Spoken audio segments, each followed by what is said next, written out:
औज़ुबिल्लाहिमिनश्शैतानिर्रजीम बिस्मिल्लाहिर्रहमानिर्रहीम अल्लाहुम्मा सल्लि अला मुहम्मदिन व अला आलि मुहम्मद कमा सल्लैता अला इब्राहीम व अला आलि इब्राहीम इन्नका हमीदुम मजीद अल्लाहुम्मा बारिक अला मुहम्मदिन व अला आलि मुहम्मद कमा बारकता अला इब्राहीम व अला आलि इब्राहीम इन्नका हमीदुम मजीद औज़ुबिल्लाहिमिनश्शैतानिर्रजीम बिस्मिल्लाहिर्रहमानिर्रहीम। आज हम गुफ्तगू करेंगे एक भाई ने मुझे पर्सनल में लिखा है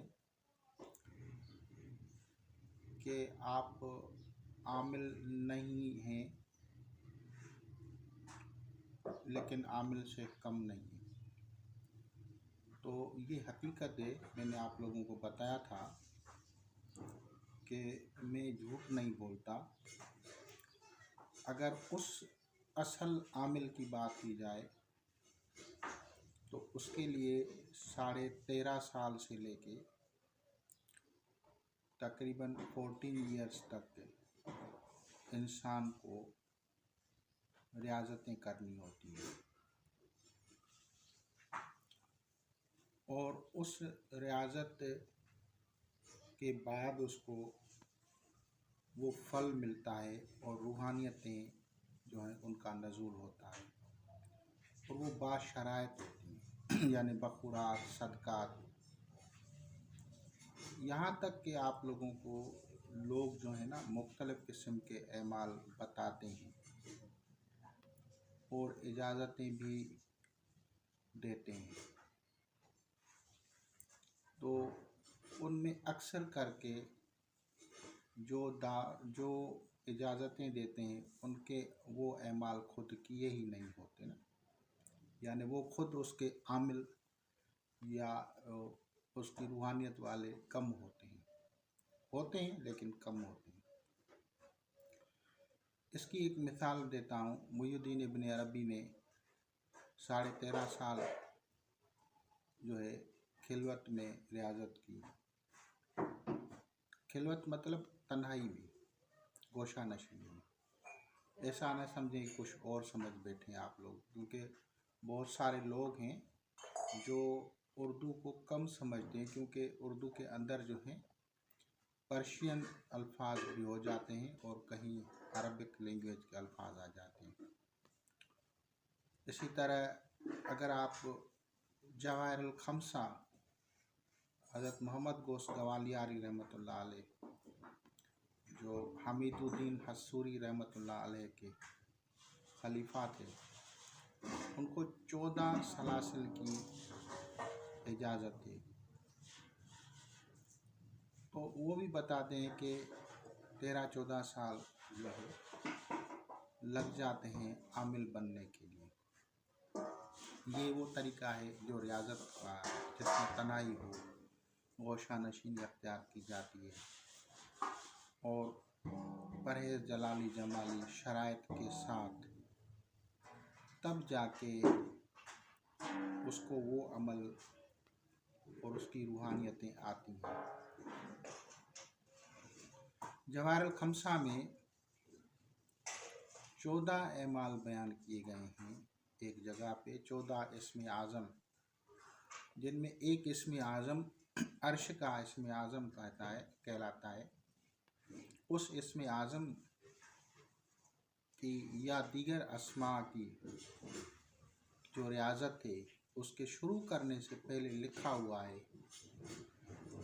कि, यानी वो लिखा है, उसका टॉपिक 14 जो है अस्मा की दावत। तो उसमें लिखा है अगर कोई भी इन अस्मा में से किसी भी इस्म पाक की रियाज़त करना चाहता है तो वो सबसे पहले बकरा सदका दे। नंबर 2 लिखा है कि मुख्तलिफ परंदे ले और अपने हर उज़्व के साथ टच करते हुए उनको आज़ाद करे, यानी फ्री करे। फ़र्ज़ करो कबूतर लिया तो 7 अज़ा के साथ टच करे, सर के साथ, हाथों के साथ, पैरों के साथ, घुटनों के साथ, छाती के साथ, तो इस तरह से कम से कम 7 परिंदे लिखा है आज़ाद करें। अब आप मुझे बताएं कि आजकल कितने लोग हैं जिन्होंने इस तरह से किया है। और अगर इसमें आज़म की बात की जाए, जनअस्मा, इसमें आज़म का मतलब वो अल्लाह ताला के नाम जो जिनकी उन्होंने दावत की बात की है। एक अर्श का इसमें आज़म है, उसकी भी उसने लिखा हुआ है नाम। तो इस तरह से उनमें जो एक इसमें आज़म है उसको बकसरत लोग बांटते फिरते हैं। भाई इजाज़त, सबको इजाज़त देते फिरते हैं।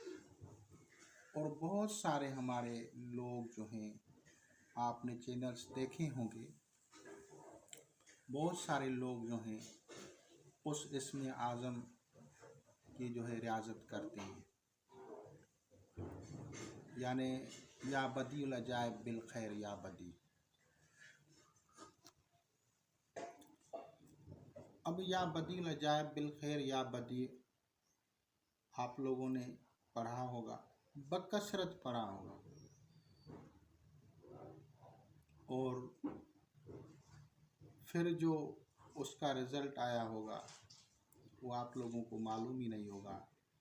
इनमें बकसरत लोग रुजत में चले गए होंगे, क्योंकि उन्होंने कोई बकरा तो सदका नहीं दिया, उन्होंने कोई 7 एज़ा से परिंदे टच करके तो नहीं किए थे।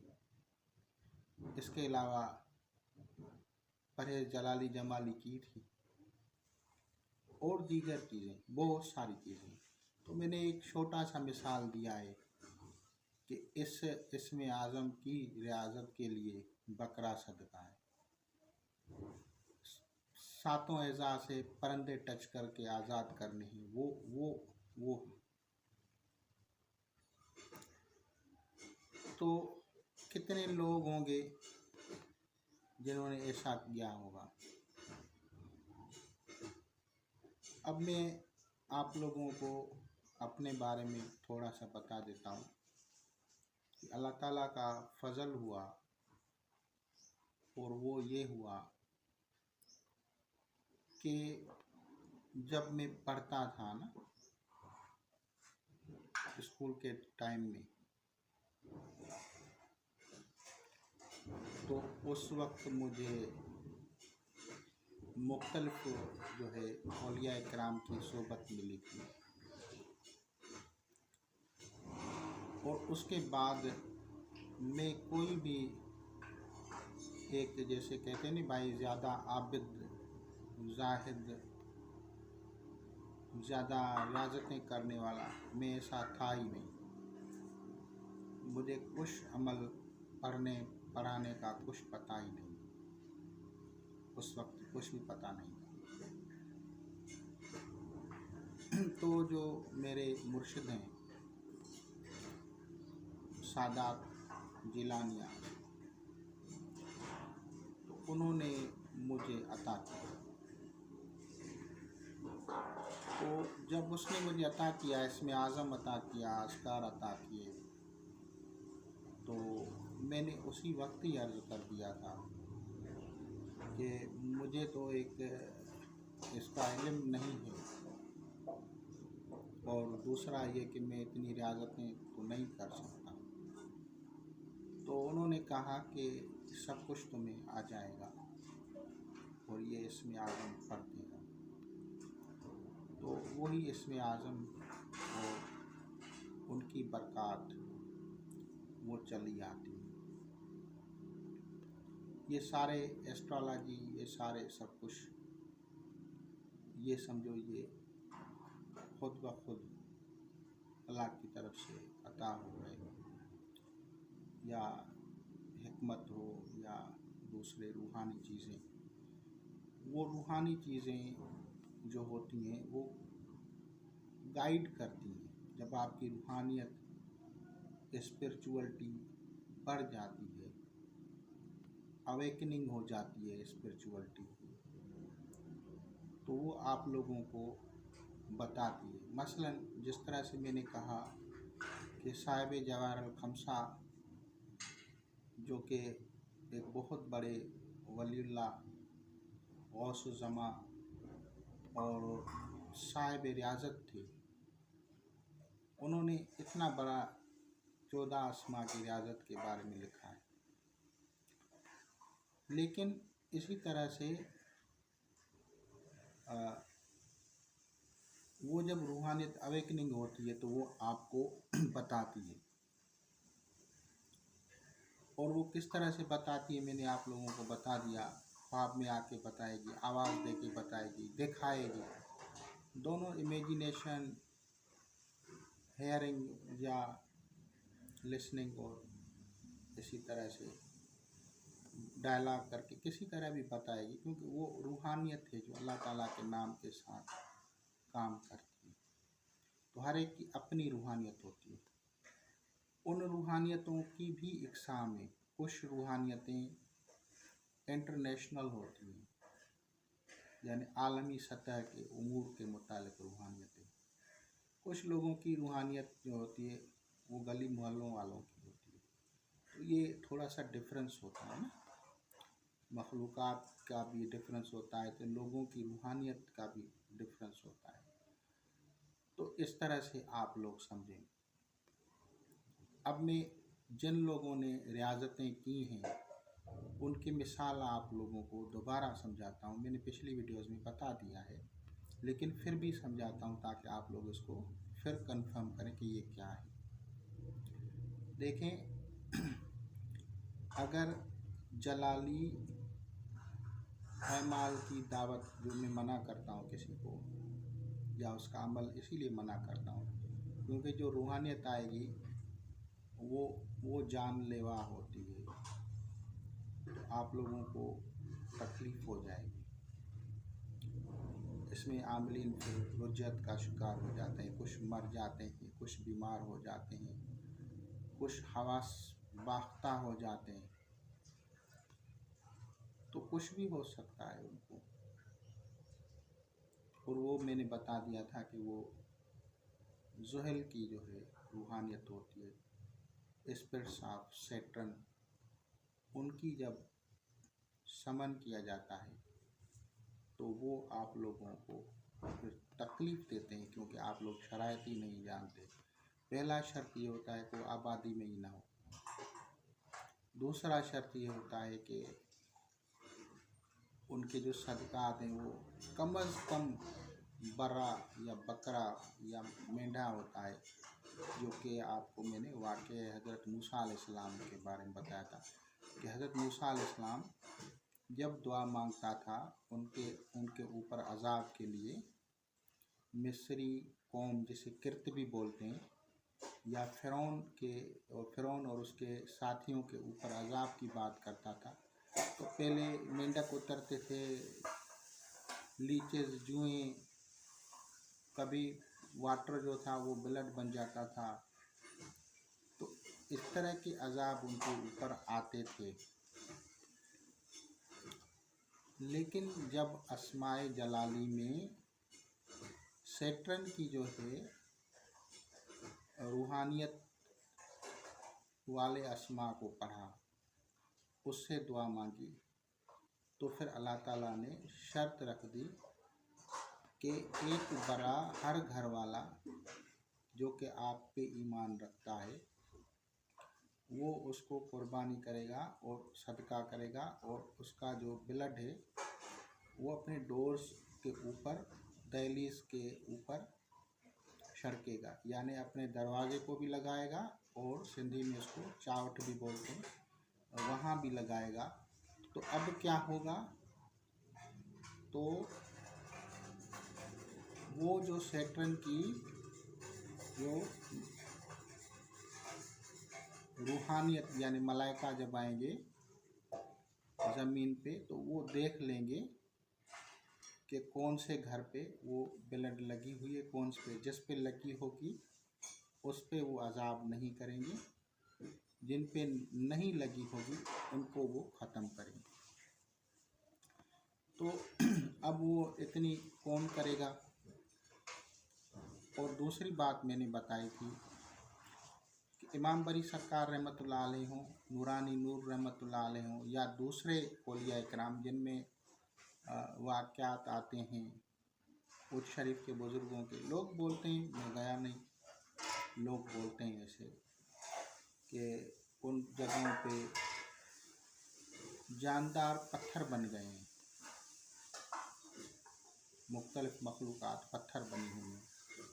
तो ये जो था ये आफ्टर इस्लाम की बात थी। बिफोर जो है हज़रत मोहम्मद सल्लल्लाहु अलैहि वसल्लम, इससे पहले भी इस जादू को कहते थे पिंड पहन, या इस अमल को पिंड पहन कहते थे। तो ये ग्रीक मैथोलॉजी में भी है, जिसे मेडोसा बोलते हैं। मेडोसा एक ऐसी औरत थी जिसके अंदर ज़ुहल की सिफिली जिन शैतान जो था उसने हलूल कर दिया, एंटर हो गए, और उसमें ये पावर थी कि वो जिस चीज़ को देखती थी वो पत्थर बन जाता था। तो अब ये तो एक तरह की बात हो गई। अब इसकी दूसरी बातें भी हैं। अब इसकी दूसरी बातें जो हैं वो हैं कि जब मेडोसा से लोग पत्थर बन जाते थे, या मखलूक़ात जो थी वो पत्थर बन जाती थी, तो ये नॉलेज उन शयातीन के नाम दीगर मज़ाहिब वालों को पता होता है। ये नहीं है कि उनको पता नहीं, लेकिन साथ में दौर बदलता गया तो ये उलूम जो हैं ये आते गए। तो अब मैं आफ्टर इस्लाम अगर बात करूं हज़रत इमाम बरी सरकार रहमतुल्लाह अलैह का, तो वो जो था जब हिसार करते थे तो उस हिसार के में जो शामिल होते थे अस्मा, वो अस्मा ज़ुहल से वाले शामिल होते थे।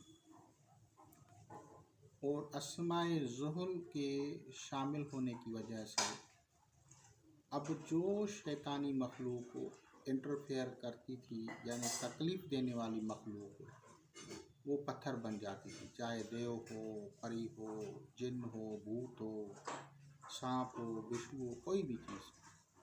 इसी तरह नूरानी नूर जहाँ पे अल्लाह तआला मकान होता है वहीं पे भी इसी तरह है। तो उस बुज़ुर्ग ने भी वही अस्मा पढ़े, वो हिसार किया, तो जो नुकसानदा मखलूक़ात थी वो वहाँ पे पत्थर बन गए, चाहे शेर हो, कोई हो। और जो नुकसान न देने वाली होती हैं उनको वो फरिश्ते खुश नहीं करते। यही फरिश्ते जब उतरे थे कौम लूत अलैहिस्सलाम की तरफ, तो उसको पत्थर बना दिया। लूत अलैहिस्सलाम की जो बीवी है उसका पत्थर का मुजस्मा आज भी दुनिया को नज़र आता है। इसी तरह कहीं पे सांप को पत्थर बना के लगा दिया गया, कहीं पे क्या। तो ये वो चीज़ें थी जो न मानने वाली नुकसानदा मखलूक़ात, उनको वो मलाइका जो ज़ुहल से होते थे वो उनको पत्थर बना देते थे। अब आते हैं कि यही वजह है, आज मैं आप लोगों को बताता हूँ, और ये बात किसी किताब की नहीं लिखी हुई है, ये मैं आपको एक ख़ास कशफ की बात बता रहा हूँ कि बरसगीर पाक व हिंद में लाखों करोड़ों औलिया इकराम की मज़ारात हैं, लाखों करोड़ों औलिया इकराम हैं। इनमें पाँच औलिया इकराम हैं जिन्होंने मरीख की दावत दी है, यानी जिन्होंने मरीख की दावत दी है, उनमें 5 औलिया इकराम हैं और वो यानी आप समझ लें कि इतनी बड़ी हस्तियां गुजरी हैं, तो 5 क्यों, तो उतनी इनकी रियासतें हैं, इतने इनके खर्चे हैं, इतने वसाइल चाहिए, तभी लोग जाके कामयाब होते हैं ना। इमाम बरी सरकार रहमतुल्लाह अलैह का जो मुरीद था, जो भैंसों वाला था, वो रोज़ाना भैंस देता था, उसका दूध पीता था, तो वो भैंस मर जाती। इसी तरह सैयद जलालुद्दीन जानिया शाह जानगश्त रहमतुल्लाह अलैह भी जब चिल्ला कर रहे थे, तो रोज़ाना एक भैंस का दूध पीता था और भैंस मर जाती थी। तो आजकल वो मुरीद कहाँ से आए और वो मुर्शिद कहाँ से आए जो इतनी रियाजतें करें, इतनी मेहनतें करें। इन रियाजतों में मरीख की रियाजत भी बहुत पावरफुल रियाजत होती है, और इतनी बड़ी रियाजत वाले बंदे औलिया इकराम, उनमें सिर्फ 5 ने वो रियाजत की है। तो अब मैं नाम तो मैं नहीं बताऊंगा, बस आप इस तरह से समझ लें कि जिनके ड्रेसेस के अंदर सुर्ख रंग का रुमाल, लिबास, टोपी शामिल है, सुर्ख रंग का लिबास या दस्तार, टोपी, पगड़ी, रुमाल कुछ भी है जिन सिलसिलों वालों के पास, उनके बड़ों ने, बड़े जो थे, उन्होंने समझो कि मरीख की रियाजत दी है। ये मैं आपको निशानी बता रहा हूँ, और वो उसका फैज़ ले रहे हैं, यानी उसने मेहनत एक बंदे ने की है, रियाजत एक बंदे ने की है, 800-900 सालों से लोग जो हैं उसका फैज़ ले रहे हैं, दुआ पे चल रहे हैं। अब मरीख की रियाजत का कमाल क्या है? मरीख की रियाजत का साहिब कमाल किसी भी उसको मर्द बना सकता है, जिन्स को तब्दील करके मर्द बना सकता है। और जिन औलिया कराम ने ऐसी करामात दिखाई, वो खुद या उनके बड़ों ने जहाँ से उनको इजाज़त मिली है, उन्होंने मरीख की रियाजत की हुई है। और वो लोग जो पहली नज़र से देखते हुए शहर, जुनून, पागलपन को हटा दें, या वो जो जिन भूत वाले को सिर्फ देख के हटा दें, वो उनकी मरीख की रियाजत होती है। तो अब आप समझ गए होंगे कि ये कौन है, कितनी बड़ी हस्तियां हैं जिनका फैज़ आज 800-900 सालों से सारी गद्दी नशीनियाँ, सारे जो हैं मुरीदीन ले रहे हैं। तो वो कितने साहिब कमाल हस्तियाँ थी जिन्होंने इतने मुजाहिदे किए हैं। और गौसे आज़म की जो करामत है, जिसमें शेख शहाबुद्दीन उमर सहरवर्दी रहमतुल्लाह अलैह, जब वो आपके पास, आपने दुआ की थी बेटे की, जब आपके पास वो लोग गए तो उन्होंने कहा कि आपने दुआ तो बेटे की थी, लेकिन ये तो बेटी है। तो आपने उस वक्त कहा कि देखो तो सही, ये बेटा है। तो ये रियाजत मरीख है, और ये रियाजत मरीख और ये करामत सिलसिलों में जो चली, तो उन सिलसिलों के बड़े औलिया इकराम, उनमें से उन्होंने मतलब जो है रियाजत की है। और उनमें वो टोटली 5 जो हैं, 5 number of saints who awakened who performed the rituals of Mars that can convert the uh, female into male, that can uh,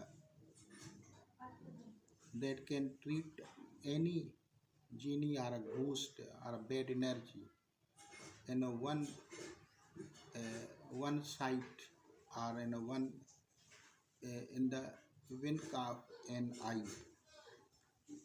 Such a peoples, great peoples in a subcontinent, they keep they in these orders of Sufism, peoples keep a red